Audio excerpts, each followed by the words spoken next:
नहमदुहु व नुसल्ली व नुसल्लिमु अला रसूलिहिल करीम। अम्मा बाद फ़अऊज़ु बिल्लाहि मिनश शैतानिर रजीम। बिस्मिल्लाहिर रहमानिर रहीम। या अय्युहल्लज़ीना आमनू कुतिबा अलैकुमुस सियाम कमा कुतिबा अलल्लज़ीना मिन क़ब्लिकुम लअल्लकुम तत्तक़ून। वक़ाल अन्नबिय्यु सल्लल्लाहु अलैहि वसल्लम बल्लिगू अन्नी वलौ आया। सदक़ल्लाहुल अज़ीम।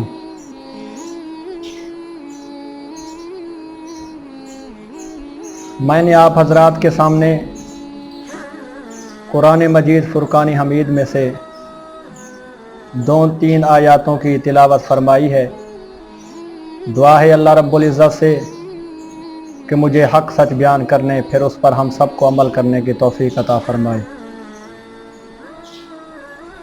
कुछ दिनों के बाद रमज़ान शरीफ का आगाज़ हो रहा है।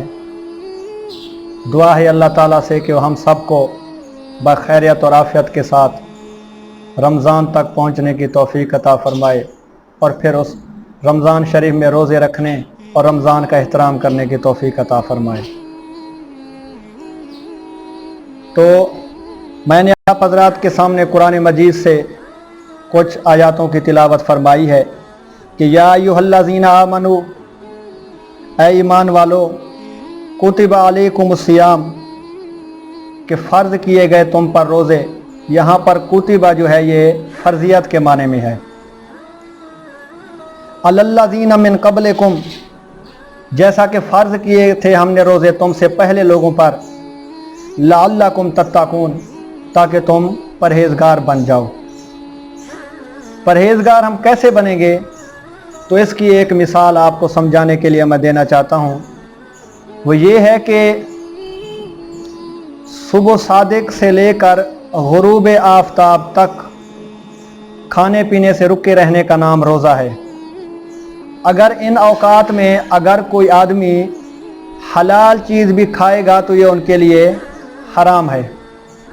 हराम क्यों है? इसलिए कि अल्लाह ताला ने हमें हुक्म दिया है कि ना खाया पिया जाए। तो इस बात से अंदाज़ा लगाया जा सकता है कि वो चीज़ें जिनको अल्लाह ताला ने 12 महीने हमारे ऊपर हराम किया तो वो हम किस तरह खा सकते हैं। तो ये है लअल्लकुम तत्तक़ून को समझने के लिए मैंने एक मिसाल दी है। आगे अल्लाह ताला फरमाते हैं कि अय्याम मादूदात, दिन है गिनती के, यानी रमज़ान शरीफ के दिन जो हैं ये चंद दिन है और गिनती के दिन हैं।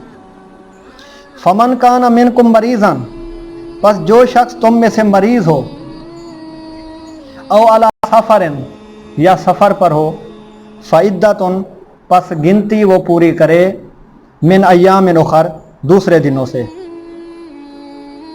तो अल्लाह ताला फरमाते हैं कि अगर कोई आदमी रमज़ान के महीने में बीमार हो जाता है तो फिर उसे इख्तियार है कि वो रमज़ान में रोज़े ना रखे बल्कि बाद में उसकी कज़ा करे।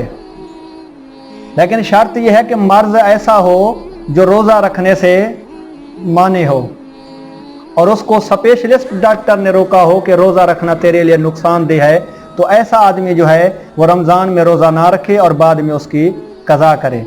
और उलमा कराम फरमाते हैं कि डॉक्टर के लिए भी 3 शर्तें हैं। जिस डॉक्टर में ये 3 शर्तें पाई जाएं, वो डॉक्टर अगर कह दे कि रोज़ा ना रख तो फिर वो ना रखे। और वो शर्तें ये हैं, पहली शर्त ये है कि वो डॉक्टर जो है वो मुसलमान हो, और दूसरी शर्त जो है वो ये है कि डॉक्टर खुद भी नमाजी हो और रोज़ादार हो, और तीसरी शर्त यह है कि वो डॉक्टर जो है वो स्पेशलिस्ट हो, कोई अताई वगैरह ना हो कि बाप दादा की चांदी शीशा रख कर वो हकीम बन गया हो, बल्कि स्पेशलिस्ट डॉक्टर हो। तो ऐसा आदमी जो है वो रमज़ान में रोज़ा ना रखे बल्कि बाद में उसकी कज़ा करे। और अगर कोई आदमी सफ़र पर है तो शरीयत ने उसको भी रुख्सत दी है। अगर वो सफ़र में है, रोज़ा रखना चाहता है तो ये उसके लिए बेहतर है। अगर वो नहीं रखना चाहता तो शरीयत ने उसको ना रखने की भी इजाज़त दी है। आगे अल्लाह ताला फरमाते हैं कि व अलल्लज़ीना, और उन लोगों पर, युतीक़ूनहु, जो रोज़े की ताकत नहीं रखते, फ़िद्यतुन, तो उनके लिए है कि वो फ़िद्या दें। ताम मिस्कीन, एक मिस्कीन की खुराक का, फमन ततव्वा, पस जो शख्स खुशी के साथ करे, खैरन कोई नेकी, फहुव खैरुल्लाहु, तो पस वो उसके लिए बेहतर है। व अन तसूमु, ये कि तुम खुद रोज़ा रखो, खैरुल्लकुम, तुम्हारे वास्ते बेहतर है। इन कुंतुम तालमून, अगर हो तुम जानते। शहर रमज़ान, रमज़ान का महीना, अल्लाज़ी वो है, उन्ज़िल फ़ीहिल कुरान, जिसमें कुरान मजीद नाजिल किया गया है, हुदन, जो हिदायत है, लिन्नास, लोगों के लिए, व बय्यनात मिनल हुदा, और हिदायत की वाज़ेह दलीलें हैं, वल फुरकान, और हक और बातिल के दरमियान फैसला करने वाला है। फमन शाहिदा मिनकुम शहरा, पस जो शख्स तुम में से इस महीने में घर हो, फल युसुमहु, पस उसको रोज़े रखने चाहिए। वमन काना मरीज़न, जो शख्स बीमार है, औ अला सफ़रिन, या सफ़र पर है, फ़इद्दतुन, पस गिनती है, मिन अय्यामिन उखर, दूसरे दिनों की। युरीदुल्लाहु, अल्लाह ताला इरादा करता है, बेकुम, तुम्हारे बारे में, अल युसरा, आसानी का, वला युरीदु बेकुमुल उसरा, और अल्लाह ताला नहीं इरादा करता तुम्हारे साथ तंगी का। वाले तुकमिलुल इद्दता, ताकि तुम पूरी करो गिनती, वाले तुकब्बिरुल्लाह, और ताकि तुम बड़ाई बयान करो अल्लाह ताला की, अलामा, उन निमतों पर, हदाकुम, जो रब ने तुम्हें नसीब फरमाई, वाला अल्लाकुम तशकुरून, ताकि तुम शुक्र अदा करो। तो इन आयात में अल्लाह ताला ने रमज़ान शरीफ के जो मसाइल हैं वो बयान फरमाए हैं। तो इसी तरह अहदीस मुबारका में भी रोज़ादार के बारे में बड़े फ़ज़ाइल ज़िक्र हुए हैं। एक हदीस मुबारका में है कि आप अलैहिस्सलाम ने फरमाया कि रोज़ेदार को दो खुशियाँ मिलती हैं, एक अफ्तारी के वक़्त और दूसरी अल्लाह ताला से मुलाकात के वक़्त। एक और हदीस में है कि आप अलैहिस्सलातु वस्सलाम फरमाते हैं कि रोज़ादार को जन्नत में एक ख़ास दरवाज़े से दाखिल किया जाएगा, जिसका नाम है बाबुर रैयान। इसी तरह अगर कोई आदमी रमज़ान शरीफ में किसी को अफ्तारी कराता है तो इसका भी बहुत बड़ा सवाब है। हदीस में आया कि आप अलैहिस्सलातु वस्सलाम ने फरमाया कि जो आदमी रमज़ान शरीफ में किसी रोज़ेदार का रोज़ा खुलवाता है तो अल्लाह ताला उस रोज़ेदार का सवाब कम किए बग़ैर उस रोज़ा खुलवाने वाले को भी रोज़ेदार जितना सवाब देता है।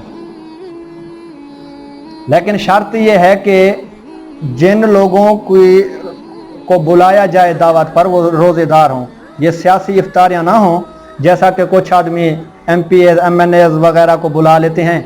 वो बेचारे सुबह के वक्त भी रोज़ा इफ्तार करते हैं, दोपहर के वक्त भी इफ्तार करते हैं, शाम के वक्त भी इफ्तार करते हैं, और फिर जब उस अफ्तार पार्टी में आते हैं तो फिर अज़ान के इंतज़ार में बैठे होते हैं। तो ये सियासी अफ्तारियाँ नहीं होनी चाहिए, बल्कि अल्लाह की रज़ा के लिए होनी चाहिए, और ऐसे लोगों को बुलाया जाए जो रोज़ादार हों। तो दुआ है अल्लाह ताला से कि हम सबको दीन समझने फिर दीन पर चलने की तौफीक अता फरमाए। वमा अलैना इल्लल